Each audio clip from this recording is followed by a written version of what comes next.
दोस्तों सीबीआईसी का ये नया जो सर्कुलर इशू किया गया है आपके साथ इस वीडियो में डिस्कस कर रही हूँ। तो चलिए इसमें क्या बातें लिखी हैं वो हम जान लेते हैं।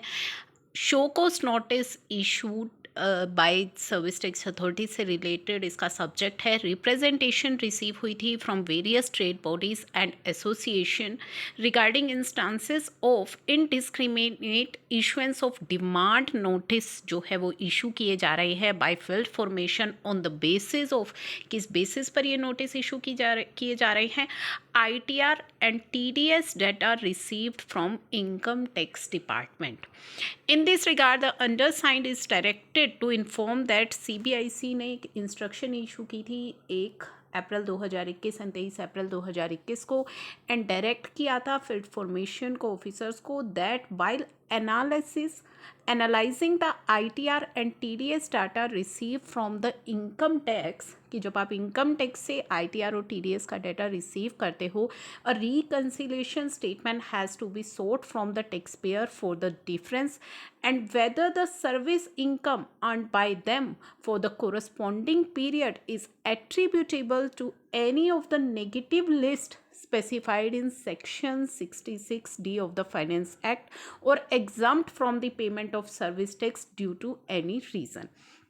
तो वहाँ पे कहा था कि टैक्स पेयर से रिकन्सिलेशन स्टेटमेंट जो है लेनी चाहिए फॉर द डिफरेंस के लिए, और वेदर जो सर्विस इनकम अर्न की गई है टैक्स पेयर के द्वारा वो क्या नेगेटिव लिस्ट में आती है या फिर एग्जाम्प्ट है from the payment of service tax due to any reason. And it was further reiterated that demand notices may not be issued indiscriminately based on the difference between जो ITR and TDS की taxable value है and the taxable value in service tax return. It is once again reiterated that instruction of board to issue show cause notice based on the difference in ITR and TDS data and service tax return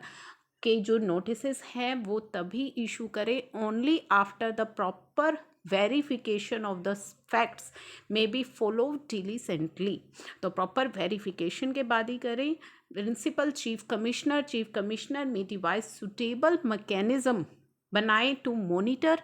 and prevent the issue of indiscriminate show cause notices. Needless to mention that in all such cases where the notice have already been issued, जिन cases में already issue किए जा चुके हैं,